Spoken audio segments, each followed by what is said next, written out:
one person knows the proper response. Thanks, Molly. Well, you're dressed too casually. I suppose that's true. It's like when you see a teacher like at the mall or something. It's too unsettling. So okay, you're excused from your response this morning. I have been performing with the next person you are about to see for a much greater portion of my life than I have not. And it has all been a distinct pleasure and honor the entire time. Will you please welcome to the stage my best friend, Stuart and DiCostanzo.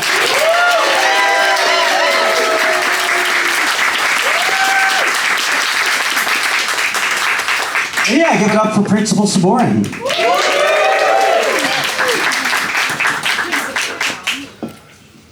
I'm so thrilled to be here and not terrified like I was last year. A couple of folks showed up early and remembered the show from last year and said there was something about a cat. And I said, I don't remember because I was terrified the whole time. And I was so inspired that I've actually learned my material now for the most part. And that this is now my second gig. So thank you for being here. I still am a little nervous, so every once in a while I may ask you a question, and the answer will always be, yeah, Storm, go for it. So how about an opening song about that feeling of missing out, FOMO? Yeah, yeah, let's do it. Yeah. Whoops, I stepped on a meme.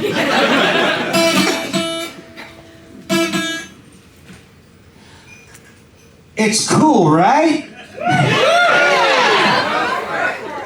That's the correct answer.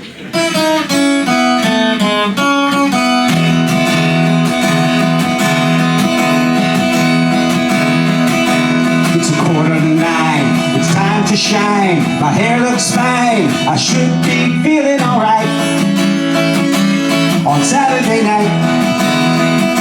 But the answer is no. I got FOMO. My head's in the clouds, so I head for the crowds where the music is loud, and I should be doing alright. It's Saturday night, but I don't feel the glow. FOMO. Back on my feet and out in the street, I'm rolling around like an empty spacesuit, missing out without a doubt, feeling like there's a better place that I ought to be, that's meant for me, and maybe I'd be doing alright on Saturday night, but I got nowhere to go. FOMO. It's 3:45. I fall back through my door, say hello to the floor, and I should be saying goodnight to someone who's right. But I got nothing to show but FOMO. Every day it repeats, and I'm never complete. I'm rolling along like a leaky tire. I'm stuck in the shade, and I happily trade FOMO for a dumpster fire. I must break free and live for me, and maybe I'd be doing alright on Saturday night. But the answer's still no. I got FOMO with nothing to show but FOMO. Just an insecure schmo with FOMO.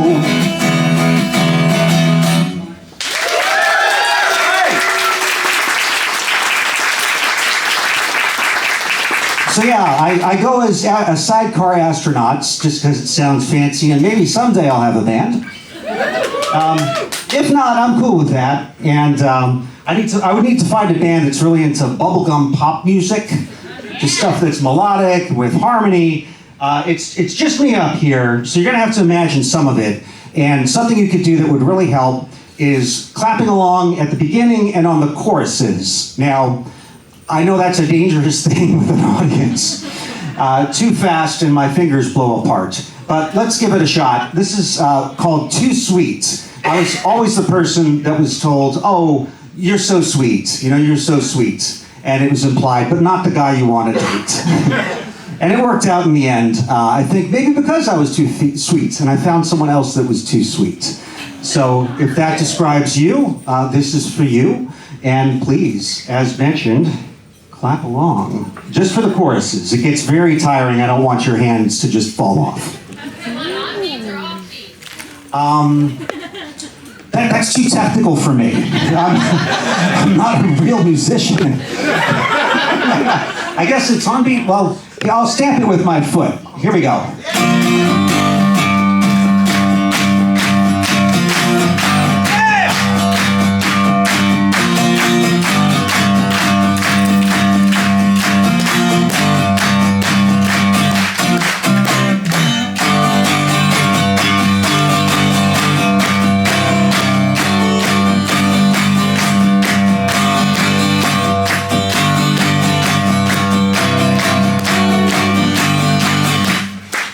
I like the way you talk with me.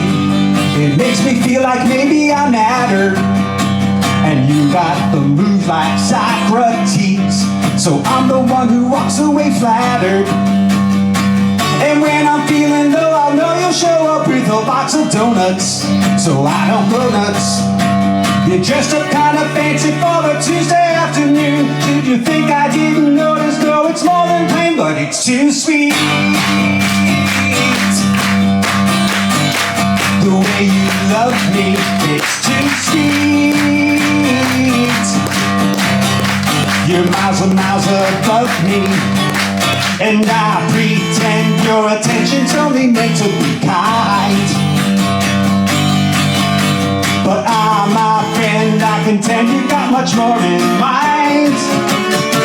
Oh, 'cause it's too sweet.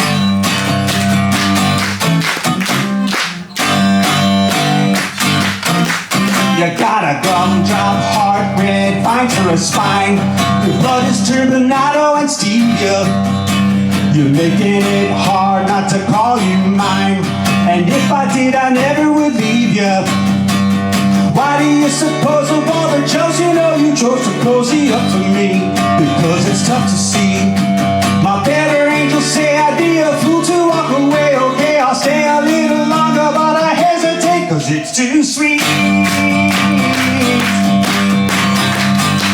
The way you love me, it's too sweet. You're miles and miles above me. Though I resist your assistant distance to spin my doubt. But if we kiss, there's a risk my teeth will all fall out. Yes, that's a Molly Lewis reference. Oh, but it's too sweet. I love you, it's too sweet. I love you, but it's too sweet. Your kind of loving's no good for me. Getting too deep. It's too sweet, but it's too late. I love you, it's too sweet, but it's too late. I love you, still working on the end. Clap, clap, clap, clap, clap. But it's too late 'cause I love you.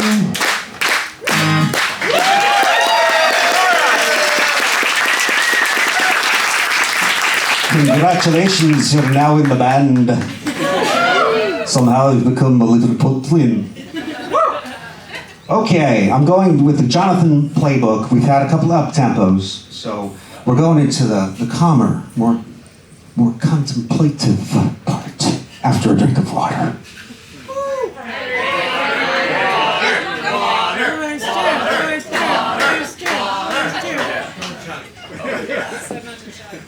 I knew I could count on you to help me hydrate. Thank you.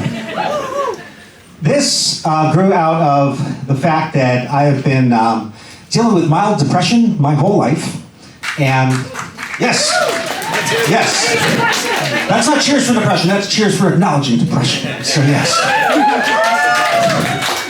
And it's something that if you've lived with it, or if you live with someone who has depression to any degree, it can be hard to explain it, that it's not just being sad, and sometimes there isn't an answer at that moment.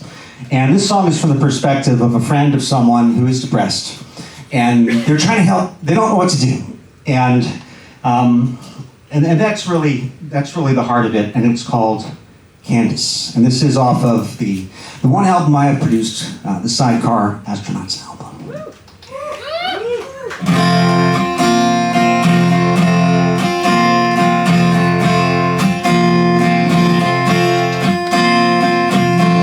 Tell me, Candice, are you bored? We can go to Willowbrook Mall today. Anywhere you want's okay. Talk to me, and maybe you can see that the world's waiting outside your window. Street lights are glowing, growing like clover in bloom, reaching inside the room. Tell me, Candice, can you smile? A while ago you told me about a dream, pushed from a balance beam. You hurt your head, and then somebody said, stop your crying and don't you tell no one. Go on, let's have another. Dreams never seem to reward when they're ignored. Candice, are you bored?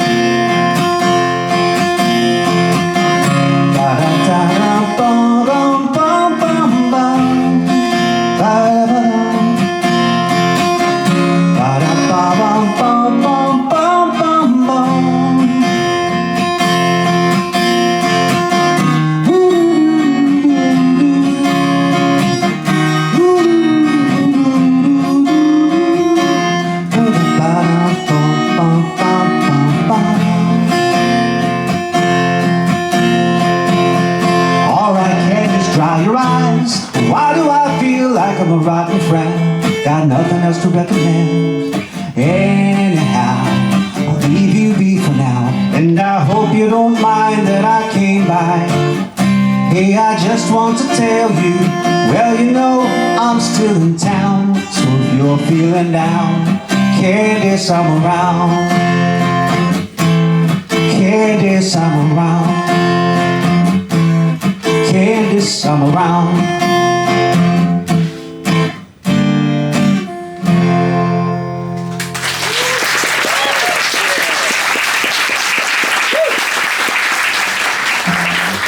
All right, it's time for your Boja moment. Feel free to cheer me on. Because it's visual, I don't actually have to hear anything. He's always telling me it's the G string. Oh, he's right. He's always right. I have a Boja in my ear all the time telling me it's the G string. It's a general point of advice. Boja is always right. All right. Oh, yeah. This is probably the saddest one I'm doing right now. Oh, wow. I should pull the other really sad ones. And it's actually, it has a happy ending. I wrote this many years ago, 5 or 6 years ago at this point, when I had an important relationship in my life, and I noticed it was changing, and I thought it was ending. And things don't always break cleanly, like a Hollywood picture, or moving to the other side of the world. Often things just fade, and this is about that. And just know that it worked out great, that sometimes relationships are not falling apart, they're just changing into a different form. And in this case, it's stronger and better than ever. This is called Turning Away. This is called Turning Away.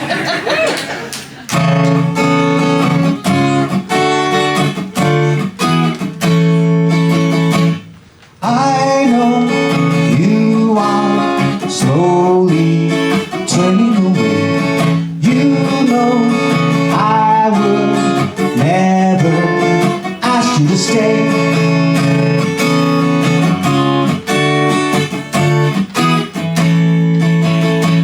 We all learn that someday everything dies. I can see the light. I can see the lights gone out from your eyes. You were pushing round the hill while I stood by. As I slowly fade away, you will never have to say goodbye.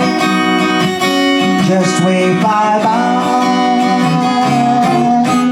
Maybe someday we'll stand together again. Time will only leave us the love in the end.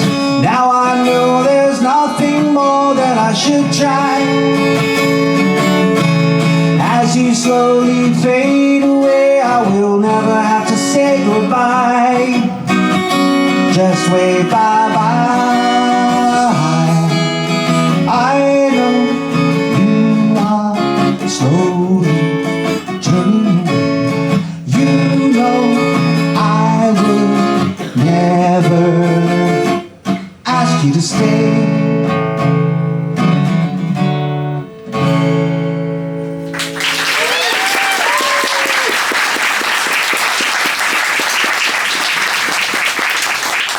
All right, we're turning the ship around to Happy Town. I mentioned Molly Lewis earlier, and this is actually my most Molly-Lewis song, I think, that I have. And for the occasion, it seems appropriate to have the actual Molly Lewis come sing this with me.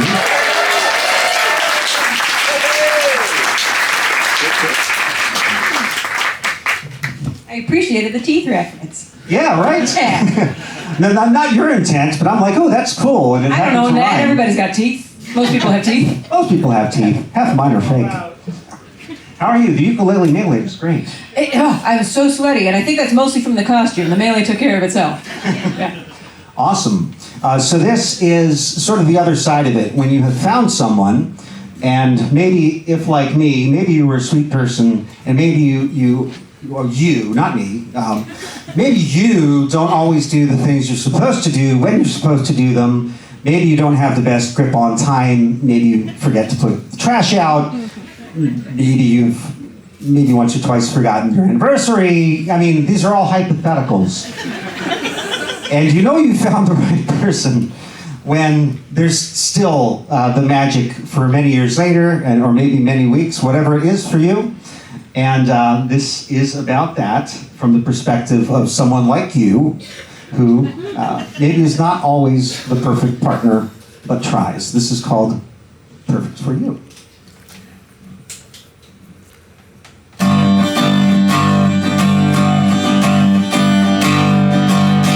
When you're near, it happens again, my dear. Clearly I don't deserve half the things that you do, and I'm not complaining.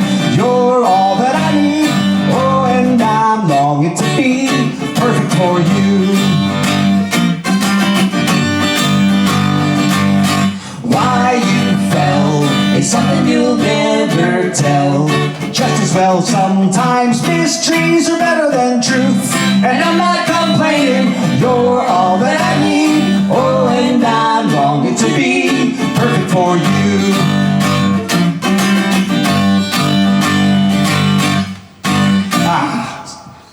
And when the rain falls down, together we'll get wet.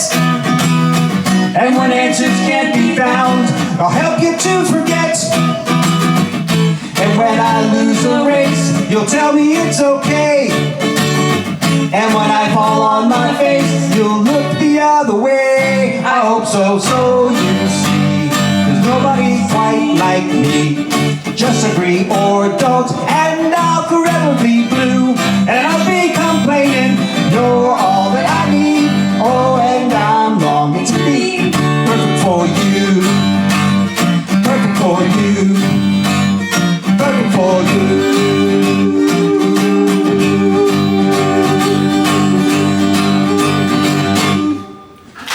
Molly Lewis, thank you.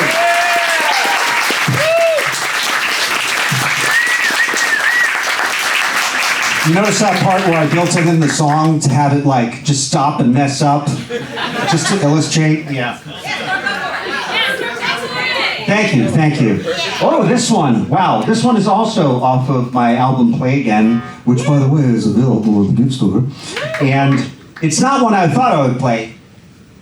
We actually played it in Loreto, Mexico on stage. And the reason I didn't think I could play it, it's a ska song, which, yes, ska's great. That's not the reason I'm not playing it.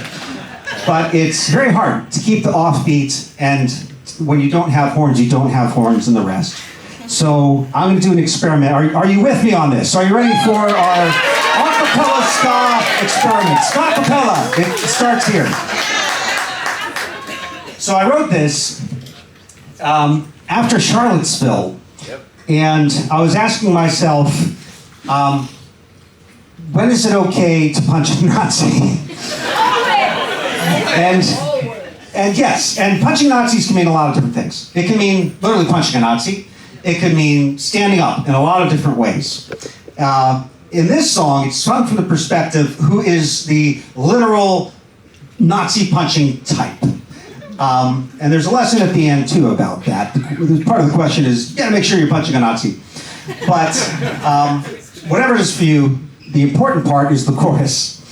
And there are two parts to it, and I'll let you self-select, because Nazi punchers, you're doing your thing, you're out there, you're free agents. So part one goes like this. Hey yo, hey yo. One more time. Hey yo. All right. Part two is just shouting, Nazi puncher. So it goes. The whole sequence is, hey yo, Nazi puncher. Yo. Okay, so let's let's see who are Nazi punchers. Who's gonna shout Nazi puncher? Okay, get ready. Hey yours. Here we go. 1, 2, 3. Hey yo, Nazi puncher. Hey yo, Nazi puncher. Hey yo, Nazi puncher. Awesome. We have a rabble. We have a troop. Okay. The other thing is, because I don't have a ska band, it's going to require some clapping. And this song has more lyrics per second than any other song that I think I've ever sung. So please keep it under control, or not, and we'll just see what happens. It's on the offbeat. Yeah. Okay, let me get the beat going.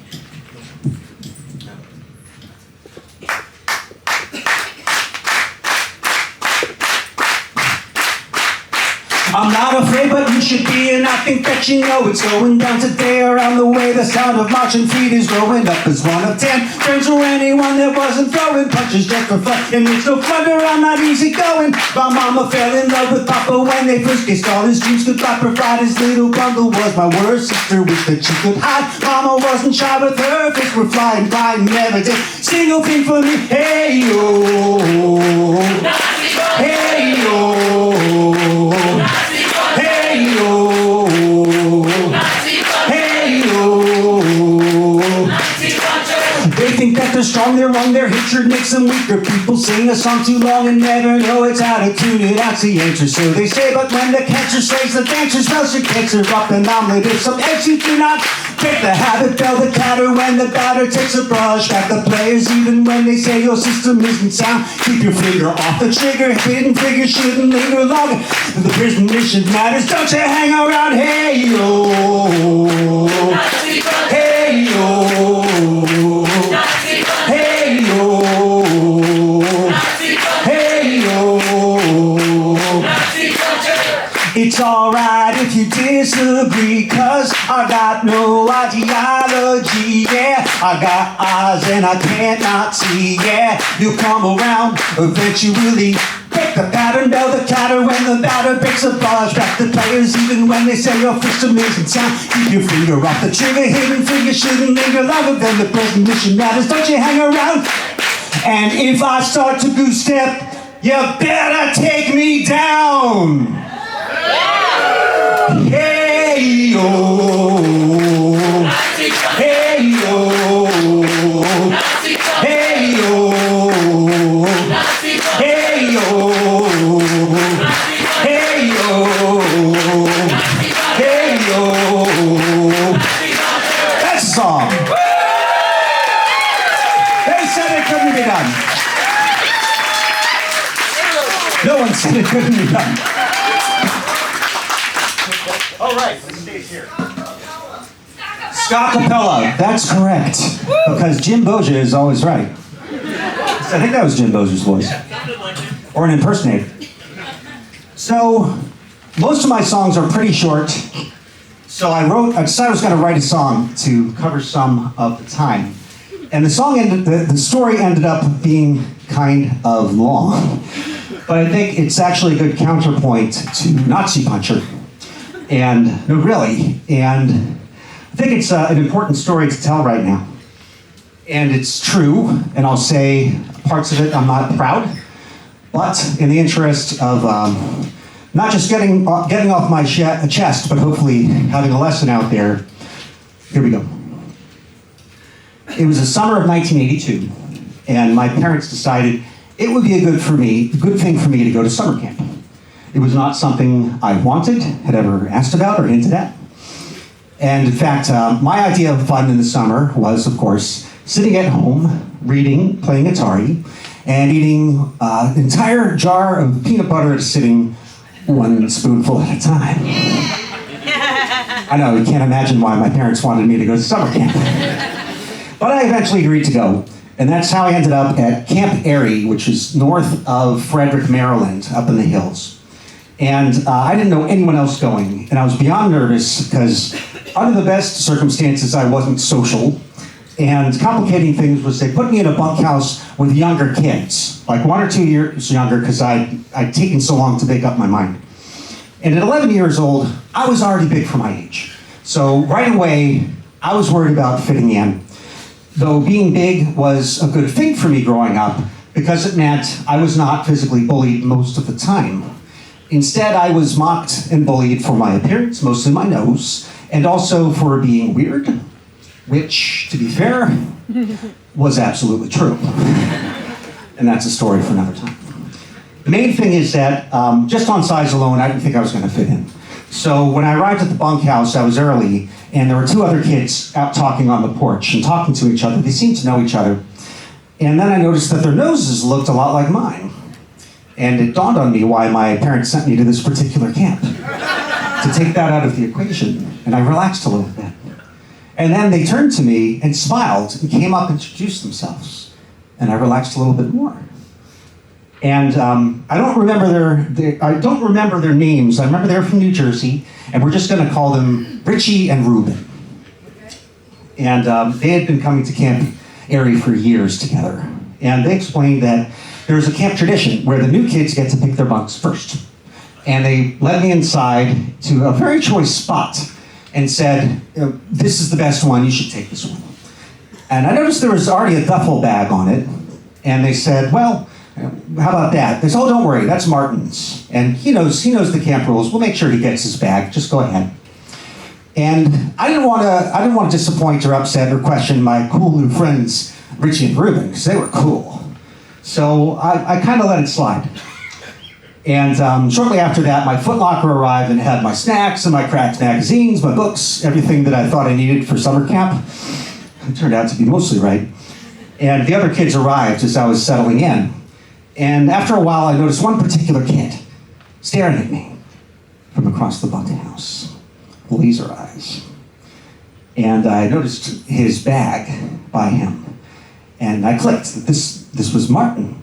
But before I could figure out why he might be angry at me, the camp counselor rounded everybody up to get the party started, and it just fled my mind. And I towered over all the other kids, like by twice. And so the camp counselor nicknamed me Stilts. And I liked it. And my cool new friends, Richie and Ruben, they spread that around and said, hey, let's call the new guy Stilts. He likes it. And what do you know? I had a nickname. It was not my last nickname. And it was not my first. But I was very glad that it stuck. And that's how it went as the week went along. Basketball. Me? Sport ball? No. But Richie and Ruben said, hey, you should come play with us. You should be the center. You should be on our team. For those who do not know basketball, being very tall is a great advantage. And we always won. And at lunch and dinner times, they always made sure that I was the first in line. So I was the big guy. And they were always right behind me. And in hindsight, it's pretty clear that what was going on was they were really doing things for themselves, and any benefit to me was incidental at best. But at the time, it was great. Back home, I was the last to be picked. Back home, I wasn't looked up to, and here I was, literally and figuratively. And it was all thanks to my cool new friends, Richie and Ruben. And if that were the whole story, it would be a flawed if happy ending. But of course, there's one more important part of this to tell. A few days before the end of my camp there, Richie and Ruben reported to me that they knew who had been stealing snacks from my locker. And there had been some things that had gone missing, but I didn't think much of it. I had a lot, and if anyone ever asked, I was happy to share. But it was clear to me that Richie and Ruben felt like it was important that I do something about it. And at that moment, someone came into the room, and of course it was Martin, and Ruben said it was him. So all the kids gathered around, and if you've ever been in or seen a schoolyard fight, you know the terrible energy that spools up. I'd never been at the center of it. And I looked at Martin, and he didn't look scared, just angry. I don't know what had happened. I'm imagining a lot of the benefits that accrued to me maybe came out of Martin. And my immediate thought was that Richie and Ruben had lied to me and had said that Martin had done this to try to egg me on to beat him up. Which was funny to me in the first place because I basically spent my whole life avoiding conflict, and that somewhat continues, although the last song kind of says I've evolved somewhat. And I didn't have the first clue how to fight. What do I do? I have no idea what to do. And in fact, I'll skip that part. So I turned to Martin and I said, "Did you steal my snacks?" And to my surprise, I expected him to say no, but he just said, "Yeah, I did, and I'm not afraid of you." And I didn't know what to think. By this time, all the kids, they were in a frenzy. Fight, kick his ass, fight, yeah, I stole from you, fight. And I still had zero interest in fighting him. But for one brief moment, I got swept up, and I stepped forward, and I pushed Martin. He kind of staggered back, and he hit the wall and crumpled down. I didn't think I pushed him that hard, and he didn't look like he'd been injured, but now there was real fear in his eyes. And I knew immediately that what I had done was deeply wrong. And I started to reach down to help him, but he recoiled. And the kids were in a frenzy now, fight. But I decided, the spell was broken at that point, and I broke the circle and I walked out into the woods. And Richie and Ruben didn't want to be around me after that, and that was fine by me. I never saw them or Martin ever again. For my part, if great power comes with great responsibility, I failed the test that day. But at least I learned what failure could look like. And I sometimes, and in these days, often think about what effect this had on Martin. I hope what he learned was that he stood up to a bully, and it turned out okay. I'm more confident about what lesson Richie and Ruben learned, and it wasn't a good one. That basically, you can manipulate people to get what you want. Which does not let me off the hook. I made my decision and I acted in that moment. And from that moment, I vowed that I would be a person that would stand up to bullies and never again become one. And there's also, I think, a wider lesson to be learned, especially right now. Whether out of self-interest or under pressure, even those who consider themselves to be thoughtful and decent people can make bad choices that hurt others. And I hope you'll remember this story if you or someone you know someday finds yourself in the same position. Thank you.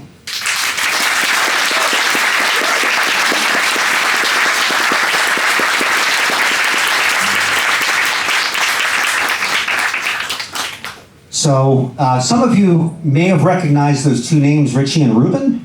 Anybody? No? Okay. They are it's the title of Fountains of Wayne Song.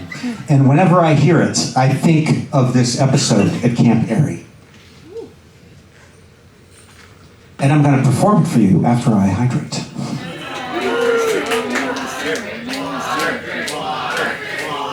Tractor. Tractor. Tractor will do it a pinch, thank you.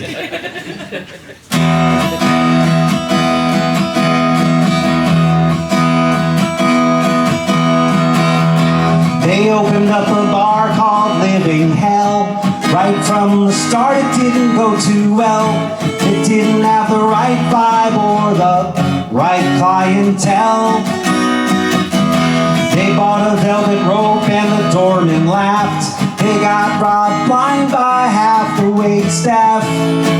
6 short weeks and they were forced to sell. Richie and Ruben don't know what they're doing. Richie and Ruben are both a little out of their minds. Don't give them a dime. They'll blow through your dough just like they did through mine. Oh wow, wow. Oh wow, wow. Where did the money go? Where did the money go? On that next chorus, if you got that picked up, please join me. They opened up a boutique they called Debris, together with some kid from FIT. But later it turns out he never quite earned his degree. $1,100 for a ripped up shirt that came pre-stained with bleach and black dirt. Seemed just a little bit too steep to me. Richie and Ruben don't know what they're doing. Richie and Ruben are both a little out of their minds. Don't give them a dime. They'll blow through your dough just like they did through mine. And ever since the 7th grade, they've been saying that they got it made. And I still haven't gotten paid at all. Oh wow, wow. Oh wow, wow. Where did the money go? Where did the money go? Richie and Ruben don't know what they're doing. Richie and Ruben are both a little out of their minds. Don't give them a dime. They'll blow through your dough just like they did through mine. Oh wow, wow. Oh wow, wow. Where did the money go? Where did the money, where did the money go?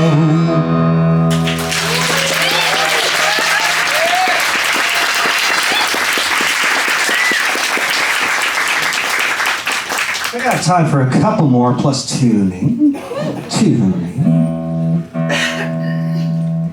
Wow, one of the G string this time. It's all the strings.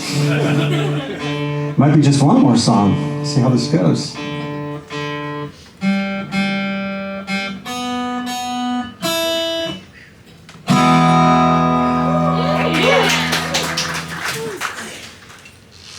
Okay, this is a brand new song, and this literally came to me in a dream. The chorus did. And I woke up, and sometimes it happens, and you're like, oh, no, that was just a Bruce Springsteen song. But this time, I was a really big fan of the Spinners and the Miracles and all these pop soul bands of the 70s and into the 80s. So please hear it with that voice and not mine. And this is about how we can lose sight of what's truly important just from what is around us. And this is called Mystery.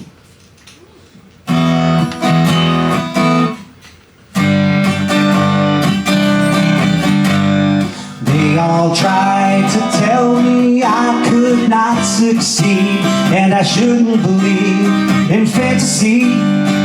Roses never bloom in the shade. Years went by, and to their surprise, they were mesmerized by my enterprise. But the one thing they'll never tell you is the one thing you never see. So we read the book from cover to cover and never solve the mystery. Oh no, no. Sometimes I watch clouds roll by, and up I fly, and in my mind I find miracles. Nothing ever gets in the way.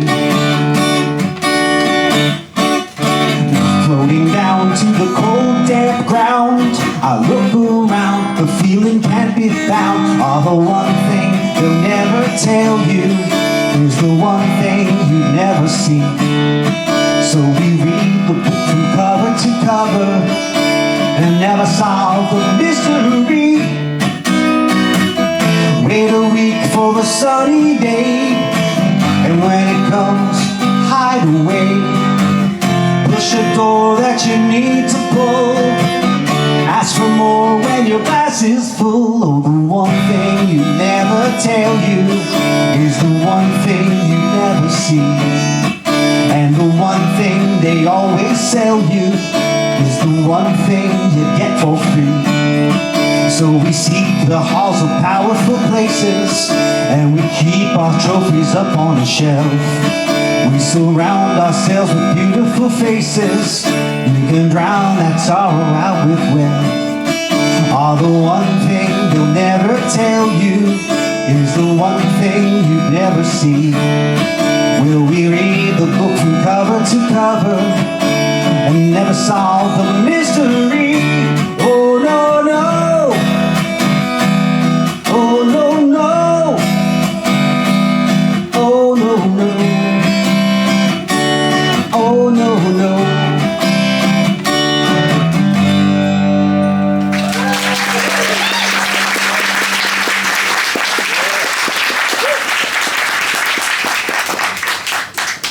This is my favorite song I'm about to do right now. It comes from, you've heard the phrase, they stolen thunder. They stole my thunder. And no spoilers if you heard the setup last year. I'd always assumed it was from one of the ancient gods, stole thunder. But it turns out it is old, but not that old. It was in fact an 18th century dramatist who had invented a thunder machine for the theater. So you have a production of Macbeth, and you want to have that going. He invented that. He was also a playwright and had his own productions, but they never got very far. And this was in London, and he was walking by a theater one day, his production having closed, and he heard this thunder. And he rushes into the theater, and he sees that they have installed his rig to create thunder, and had stolen it. And he's said to have said, you know, by gosh, they will not produce my plays, but they will steal my thunder. I had pretty much written this song with the whole Zeus thing in mind. But I think it turned out better. Instead, it's a ghost. It's a ghost. It's this fellow's ghost. I'm not going to tell you his name because it would spoil a line of the song. And about what a person like that might say. Someone who maybe they're a little angry, maybe a little bitter, maybe a little sad, which is all to say, I hope you enjoy this song, but as far as what you hear and the advice and the perspective, recognize that this ghost is not in a good place. Yes, don't go for it. Yeah. It's also my greatest feat. This is my most Jonathan Colton-esque song as far as finger picking, so wish me luck. Thank you.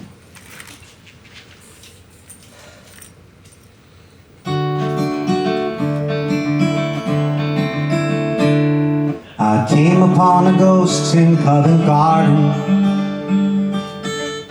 Maybe he recognized my face from the way he stood aside and the tempest in his eye. I could tell he was tethered into place. Said he once had held the love of millions. Footlights brought him fellowship and fame. When he passed away on a cloudy London day, his legacy lived on, but not his name. He leaned in close so I could hear. His words were muted iron, soft but clear.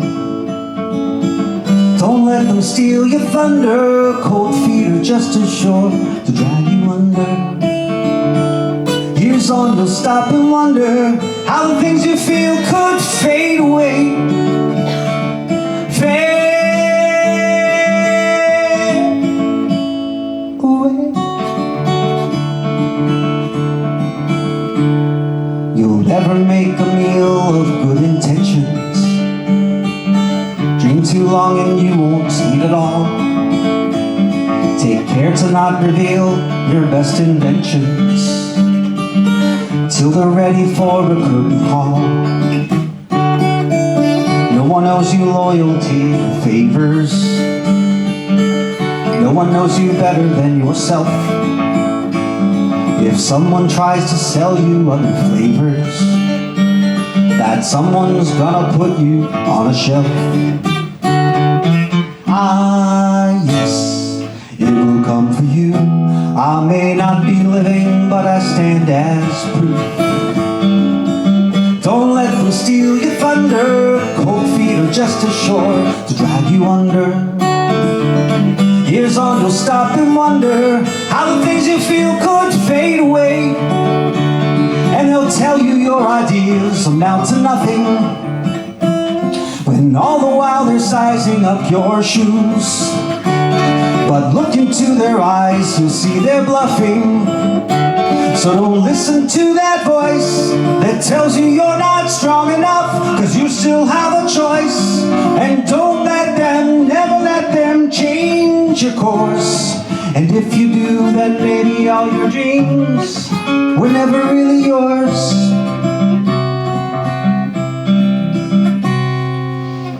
Don't let them steal your thunder. Cold feet are just as sure to drag you under. Years on, you'll stop and wonder how the things you feel could fade away. Fade away. Fade away.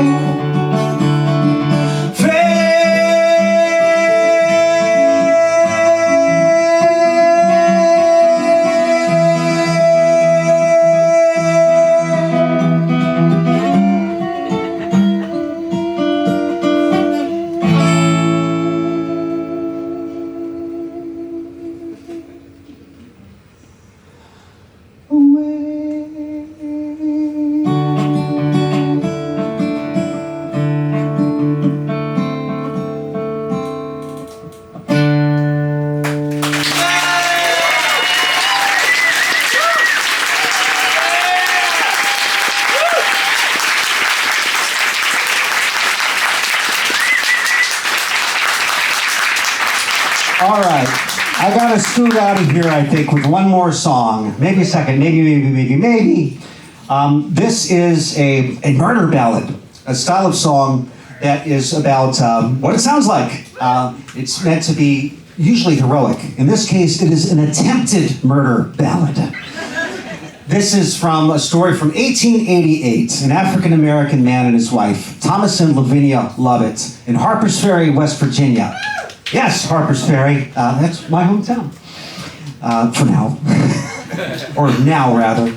They, through this miracle, it was 30 years after John Brown, the abolitionist, had come to Harpers Ferry in an attempt to end slavery. Eventually he succeeded via the Civil War. But it's only 30 years after that. And there was this moment in time when people in the region said, hey, we can make this work. We have this talented guy who has been running a small hotel. And we have this amazing property that's owned by the school board. What if we gave this guy, yeah, he's a black man, but he's gonna do something for all of us. This is gonna be a shining moment. But there were also other people in town who didn't think that was such a great idea. And I've been doing historical research about this. And it turned out that right before the debut of the hotel, a group attempted to frame him as part of this gang that was stealing bacon. Really, bacon. Although at the time that really meant large slabs of meat. So this is a story told from the perspective of the folks that wanted to bring Thomas and Lavinia Lovett down. And spoiler alert, they did not succeed, and that hotel thrived under his management all the way until he was in his 70s, into the 1920s. And that hotel, it's under reconstruction now, but it still exists, or will again. So this is called To the Bottom. And it's a murder ballad, or attempted murder, so give me a ooh.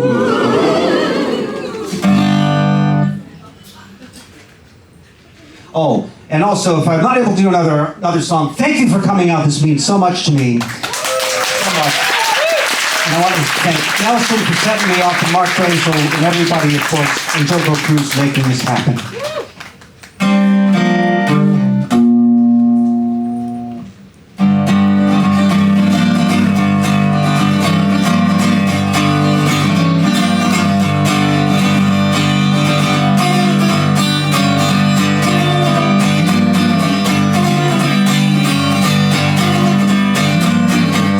Love, it looks like you've been doing pretty well. You talked the local school board into back in your hotel. Now we hear some suckers putting money on your plate.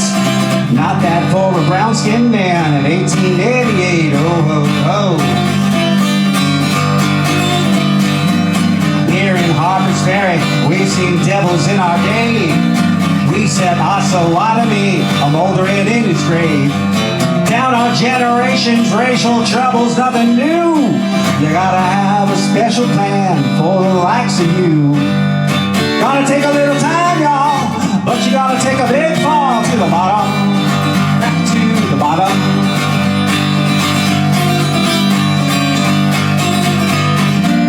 Seems there's been some thieving out the country every day. Pies off of the windowsills and horses stole away. And out of every smokehouse, bacon's taken. What a shame! We know you did not do it, but we can prove it all the same. Oh, oh, oh. We'll round up every trouble-making fellow we can find. Trust us when we tell you justice isn't always blind. It's true you've manufactured quite a good name all these years.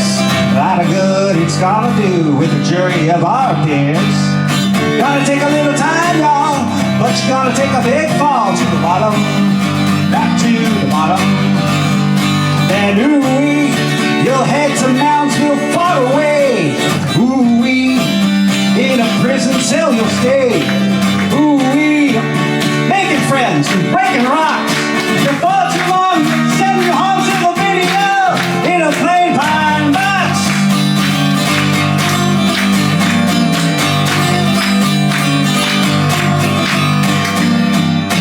Honest love, it looks like you've been doing pretty well.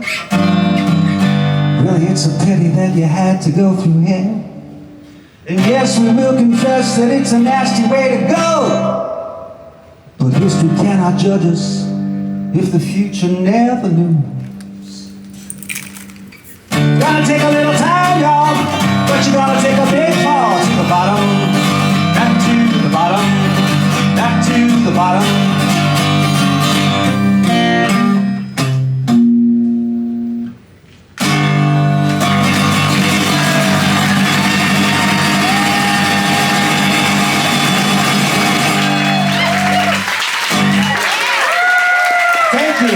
I have been Sidecar astronauts, and I hope you have a great rest of the cruise.